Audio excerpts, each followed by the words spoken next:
नमस्कार, स्वागत है आपका खबर एचपी में। तो आइए जानते हैं हिमाचल के हर छोटे बड़े शहर से जुड़े 30 फटाफट बड़ी खबरों को। इससे पहले यदि आप वीडियो को लाइक नहीं किए हैं तो लाइक कर दीजिए और चैनल में नए तो चैनल को सब्सक्राइब कर लीजिए। और आप वीडियो को कहां से देख रहे हैं कमेंट बॉक्स में हमें जरूर बताइए। मुख्यमंत्री सुक्कू की मंजूरी के बाद मिलेगी 1841 JOAIT को नियुक्ति। जी हां, हिमाचल प्रदेश में 1841 JOAIT को नियुक्तियां मुख्यमंत्री की मंजूरी के बाद ही मिलेगी। वह प्रदेश के सभी प्रशासनिक सचिवों और विभागाध्यक्षों को मुख्यमंत्री कार्यालय ने इस बाबत निर्देश जारी कर दिए गए हैं। वह बीते दिनों ही राज्य चयन आयोग ने पोस्ट कोड 1817 का परिणाम जारी किया है। मुख्यमंत्री सुक्कू के सचिव राकेश कंवर ने 73 विभागों को नियुक्तियां देने से पहले मंजूरी लेने का पत्र भेजा है। वह चयन आयोग हमीरपुर ने junior office assistant IT post code 817 में चयनित अभ्यर्थियों की सूची जारी कर दी है। मैं बता दें कि चयनित अभ्यर्थियों को विभागों का आवंटन कर दिया गया है। वह प्रदेश सरकार ने 73 विभागों, निगमों और बोर्डों को इस नियुक्तियां देने की सिफारिश करने वाले पत्र जारी किए हैं।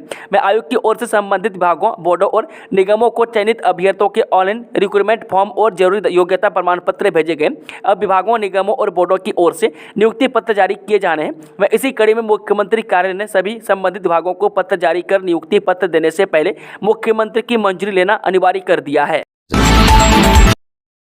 हिमाचल प्रदेश में नए संस्थानों में भर्ती को मिली स्वीकृति, सुविधाओं के विस्तार का भी ऐलान। जी हां, विधानसभा सत्र से पहले आयोजित हुई मंत्रिमंडल बैठक में सरकार ने स्वतंत्रता दिवस पर आयोजित राज्य स्तरीय समारोह में घोषित किए गए संस्थानों में करीब 200 पदों को भरने की स्वीकृति प्रदान की है। बैठक में जिला कांगड़ा के देहरा में जल शक्ति विभाग का नया सर्कल खोलने तथा इसके सुचारू संचालन के लिए आवश्यक पद सृजित कर भरने को मंजूरी प्रदान की गई है। पुलिस जवानों को रियायती बस सुविधा के लिए 110 के स्थान पर देने होंगे 500 रुपये मासिक। जी हां, हिमाचल प्रदेश में पुलिस जवानों को HRTC की बसों में रियायती यात्रा सुविधा के लिए अब 500 रुपये मासिक देने होंगे। वह पहले यह राशि 110 रुपये मासिक थी। वह पुलिस के विरोध के बाद सरकार ने रियायती बस सुविधा के अपने पहले के निर्णय पर यह टूर्न लेते हुए उसे पलट दिया। वह पहले सरकार ने रियायती यात्रा सुविधा के निर्णय को वापस ले लिया था, जिसका पुलिस जवानों ने विरोध किया था। वह इसको लेकर पुलिस जवान CM से भी मिले थे। वेतन से 500 रुपये मासिक काटने से HRTC को सालाना करीब 25 करोड़ रुपये मिलेंगे। वह पहले यह राशि 5 करोड़ रुपये थी। रविवार को CM सुक्कू की अध्यक्षता में मंत्रिमंडल की बैठक में यह फैसला हुई है। इसके तहत ई-टैक्सियों की खरीद के लिए 10% मार्जिन मनी जमा कराने और बैंक द्वारा ऋण की किस्त के वितरण के उपरांत 3 माह के भीतर 50% उपदान प्रदान करने को भी मंजूरी दी गई है। इस योजना का सफलतापूर्वक क्रियान्वयन सुनिश्चित करने के लिए यूको बैंक को ऋण स्वीकृति के लिए नोडल बैंक नामित किया गया और हिमाचल प्रदेश राज्य सहकारी बैंक व कांगड़ा केंद्रीय सहकारी बैंक को प्रेफर्ड बैंक के रूप में नामित किया गया। योजना के अंतर्गत लाभार्थियों को 7.9% प्रति वर्ष ब्याज दर पर ऋण प्रदान किया जाएगा। योजना के तहत खरीदे गए वाहन सरकारी विभागों में प्राथमिकता पर किराए पर लिए जाएंगे।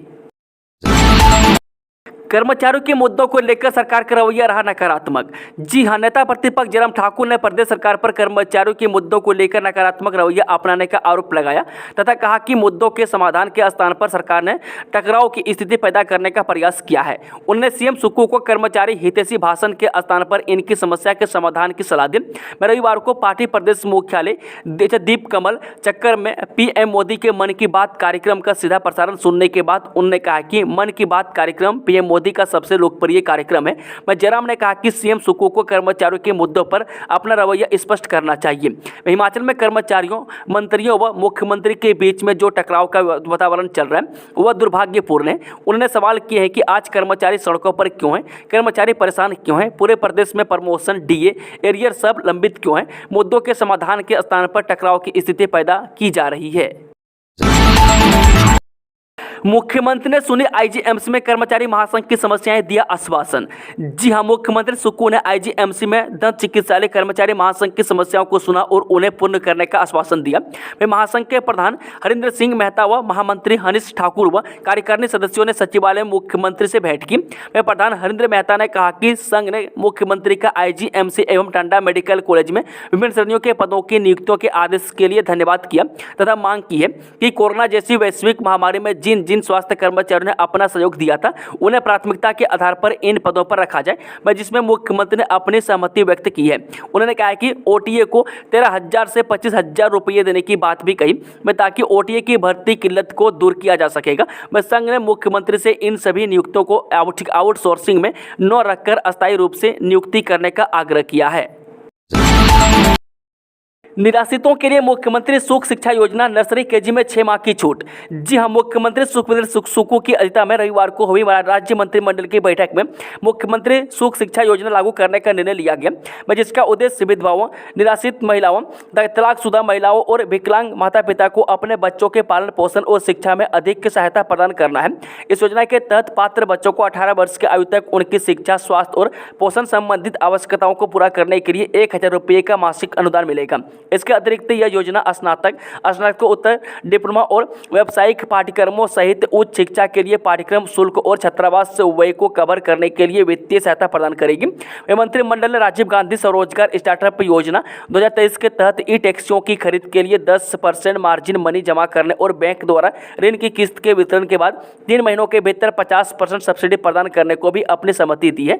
योजना को लागू करने के लिए यूको बैंक को ऋण स्वीकृति करने के लिए नोडल बैंक नामित किया गया है, जबकि हिमाचल प्रदेश राज्य ग्रामीण विकास बैंक को ऋण स्वीकृत करने के लिए नोडल बैंक नामित किया गया। राज्य सहकारी बैंक, जोगिंदर केंद्रीय सहकारी बैंक और कांगड़ा केंद्रीय सहकारी बैंक को अधिमानी बैंक के रूप में नामित किया गया। उम्मीदवारों को 7.9% प्रति वर्ष की ब्याज दर पर ऋण प्रदान किया जाएगा।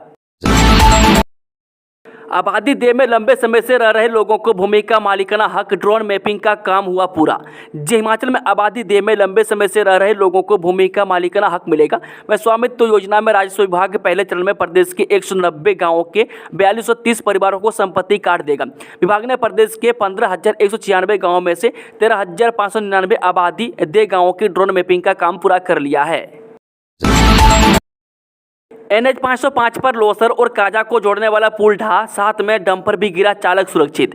रेत से भरा डंपर गुजरने से करीब 15 साल पुराना स्पीति का चिचोक पुल रविवार सुबह ढह गया। इसे काजा कुल्लू संपर्क मार्ग अवरुद्ध हो गया। सूचना मिलते ही BRO ने फिलहाल ट्रैफिक को कियामो पुल की ओर डाइवर्ट कर दिया। BRO ने कलबट बनाने का कार्य आरंभ कर दिया। इस हादसे में किसी जानमाल के नुकसान होने की सूचना नहीं है। बताया जा रहा है कि यह लोहे का पुल था, बीच में लकड़ी के स्लीपर लगे थे। इस पुल से डंपर गुजर रहा था कि अचानक पुल टूट गया। इस हादसे में चालक सुरक्षित है। सूचना मिलते ही लाहौल स्पीति के विधायक अनुराधा राणा ने BRO के अधिकारियों से संपर्क किया। उन्होंने बताया कि BRO के OC से बातचीत के बाद मौके पर 2 अधिकारी पहुंच गए। जल्द नए पुल का निर्माण किया जाएगा। OC BRO 1 RTC राजकुमार प्रकाश ने बताया कि इस पुल की क्षमता 12 टन है, लेकिन एक साइड से लोड अधिक होने से पुल टूट गया। यह पुल काफी पुराना पुल है। वह मरम्मत का काम ठेकेदार को दे दिया है। अभी पानी कम है, इसलिए कलबट लगाकर इसे यातायात के लिए बहाल कर दिया जाएगा। इस स्थान पर नया पुल जल्द बनाया जाएगा। प्लास्टिक रैपर में सामान भेजने पर जल्द लगेगा निष्पादन शुल्क, हाईकोर्ट ने मांगा कंपनियों का ब्यौरा।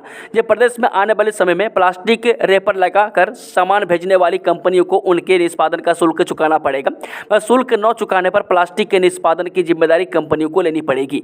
सुलेमान वर्सेज सरकार मामले में हाईकोर्ट में वकील दीवान खन्ना ने सरकार से पूछा कि प्रदेश में कितनी कंपनियां प्लास्टिक रैपर लगाकर सामान भेज रही है।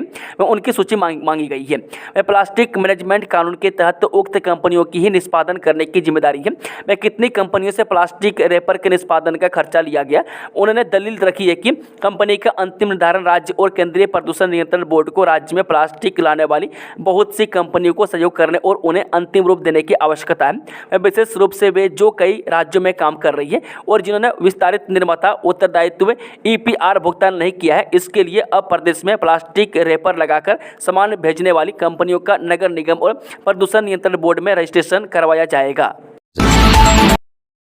राजेश धर्मानी बोले, वेतन और भत्तों की कटौती के लिए मैं तैयार, कर्मचारी भी करें पहल।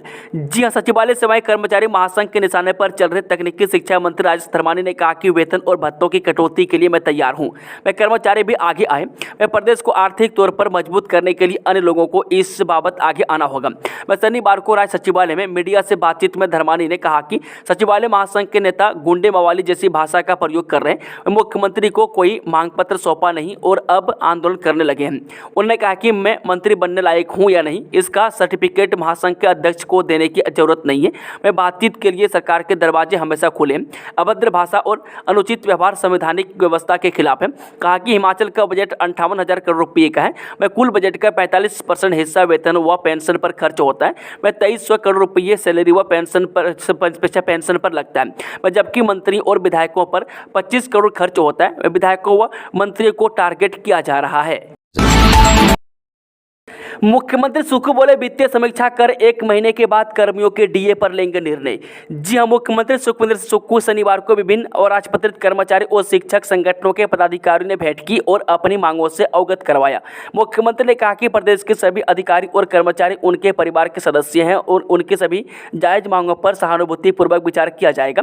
वह कर्मचारियों के महंगाई भत्ते और एरियर जारी करने की मांग के संबंध में मुख्यमंत्री ने कहा कि वह 1 माह के भीतर राज्य की वित्तीय स्थिति की समीक्षा करेंगे। उन्होंने सितंबर 2024 के अंत में कर्मचारी संगठनों के साथ फिर से बैठक करने का आश्वासन दिया है। अब मोबाइल से भी टिकट काट सकेंगे कंडक्टर, कार्ड स्वैप और QR कोड से भी किराया दे सकेंगे यात्री।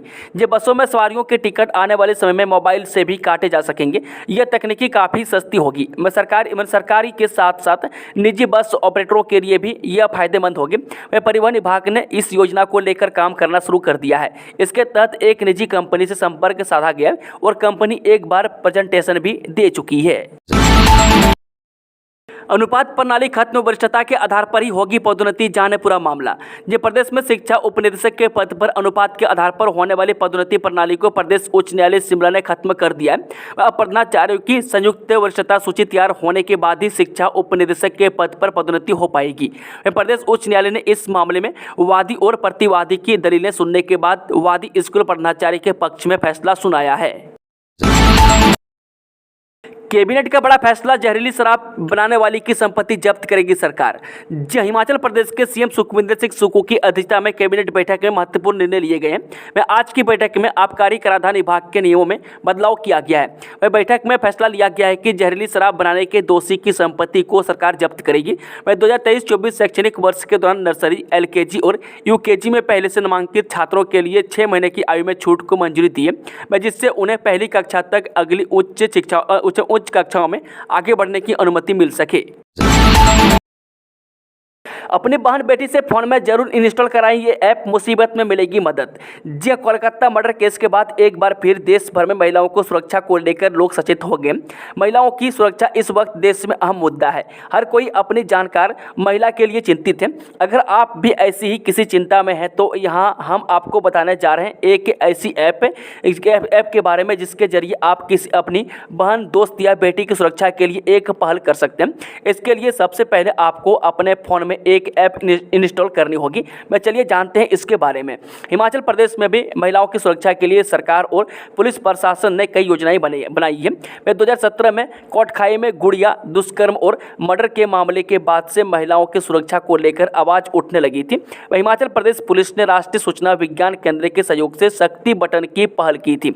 यह ऐप संकट में फंसे नागरिकों की मदद करने के लिए है। ऐप में यूजर अपने 3 इमरजेंसी कॉन्टैक्ट नंबर सेट कर सकता है। गृह जिला सेट कर सकता है और 110 अक्षरों तक इमरजेंसी मैसेज ड्राफ्ट भर सकता है। जब यूजर संकट में हो तो वो फोन को हिला सकता है, फेंक सकता है या अलर्ट भेजने के लिए मेन स्क्रीन पर मौजूद लाल शक्ति बटन का उपयोग कर सकता है।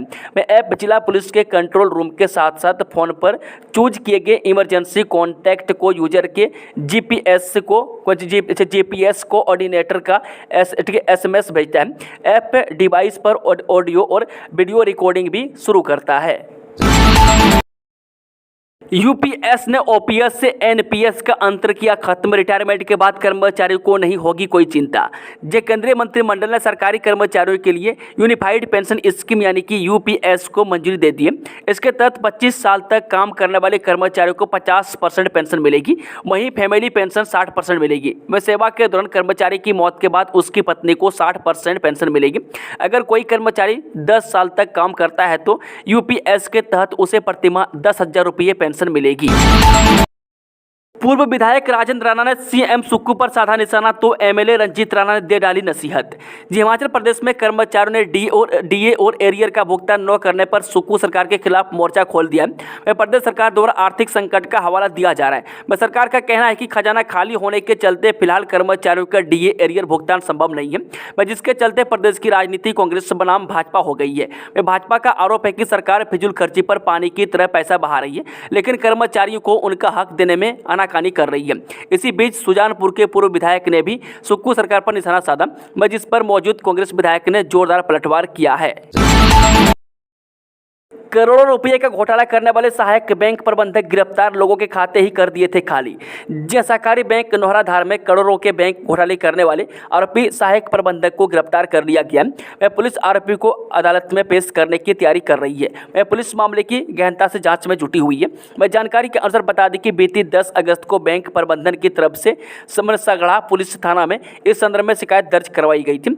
शिकायत में कहा गया था कि 5 अगस्त को हिमाचल प्रदेश राज्य सहकारी बैंक समिति शाखा कार्यालय नौहराधार से जिला कार्यालय नाहन को सूचना प्राप्त हुई कि ज्योति प्रकाश सहायक प्रबंधक नौहराधार शाखा द्वारा कुछ संदिग्ध लेन देन किया गया, जो स्पष्ट रूप से पता नहीं चल पा रहा है। सूचना का संज्ञान लेते हुए 6 अगस्त को जिला कार्यालय नाहन में इस गड़बड़ी को ढूंढने की कोशिश की गई।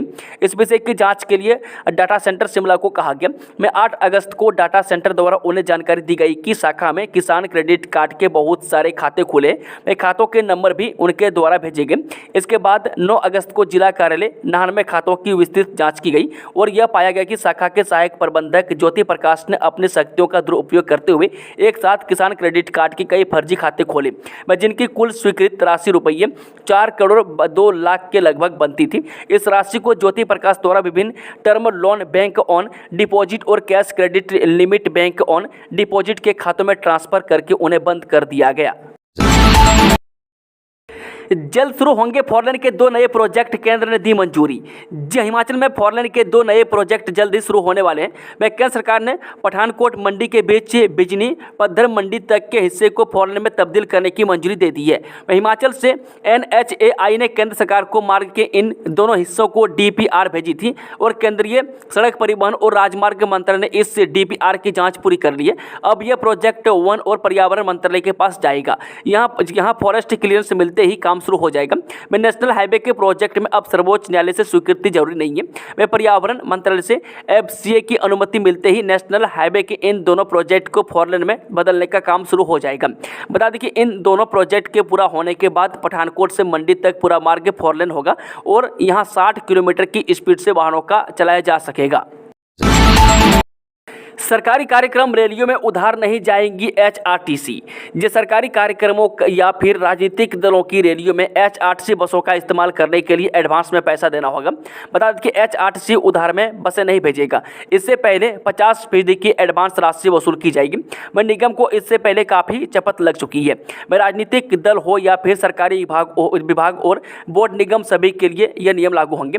बसें किस दिन चाहिए, कुल कितना किलोमीटर यह चलेगी, इसका पूरा किराया जोड़ा जाएगा।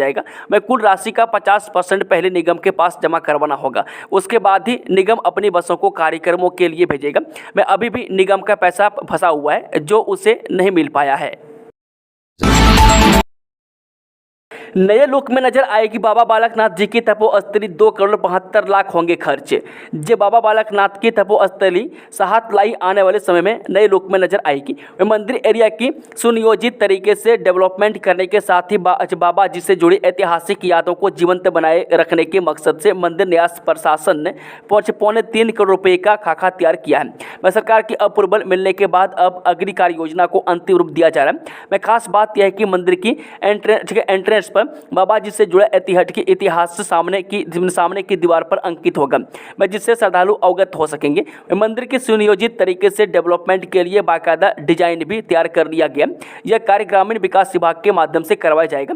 बता दें कि मंदिर न्यास आयुक्त एवं अतिरिक्त उपायुक्त डॉक्टर निधि पटेल ने खबर की पुष्टि की है। उन्होंने बताया कि बाबा जी का धूना व मूर्तियों अपने स्थान पर ही रहेंगी। भीतर की किसी भी चीज़ से छेड़छाड़ नहीं होगी।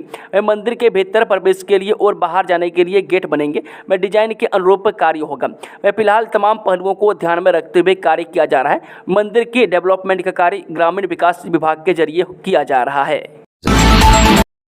मंत्रिमंडल की बैठक, विभिन्न नए कार्यालय खोलने को मिली मंजूरी, विशेष बच्चों से फीस और फंड न वसूले स्कूल विभाग ने दिए निर्देश। जी हाँ, हिमाचल प्रदेश में पुलिस जवानों को H8 की बसों में रियायती यात्रा सुविधा के लिए अब 500 रुपये मासिक वेतन देने होंगे। वह पहले यह राशि 110 रुपये मासिक थी।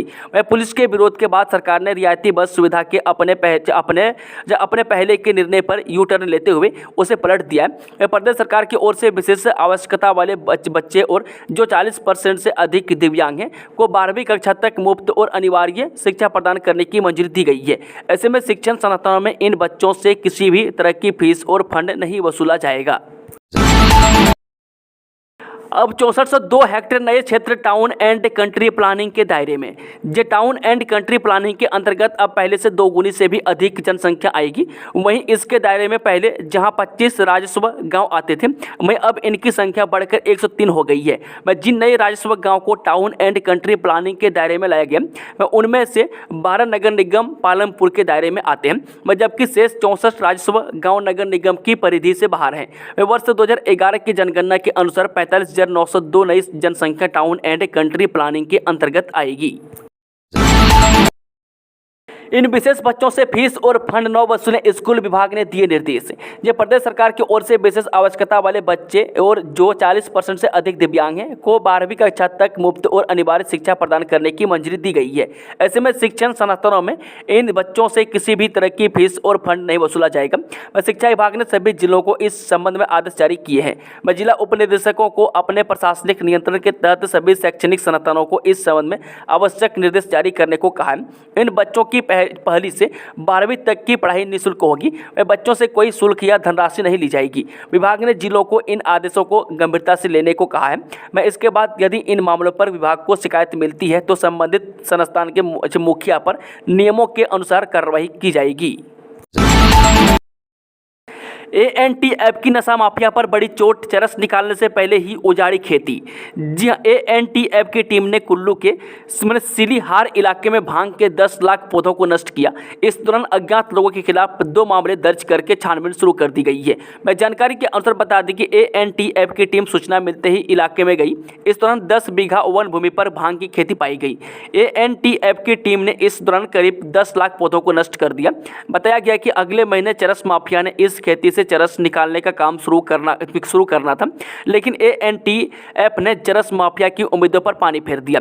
बता दें कि ANTF की टीम ने खनौरनी जंगल में इस कार्रवाई को अंजाम दिया है। ANTF के DSP हेमराज ने कहा कि इस इलाके में अभी और भी कई जगहों पर लोगों ने भांग की बिजाई कर रखी है। इस सारी खेती को नष्ट किया जाएगा। आने वाले दिनों में अभियान को और तेज किया जाएगा।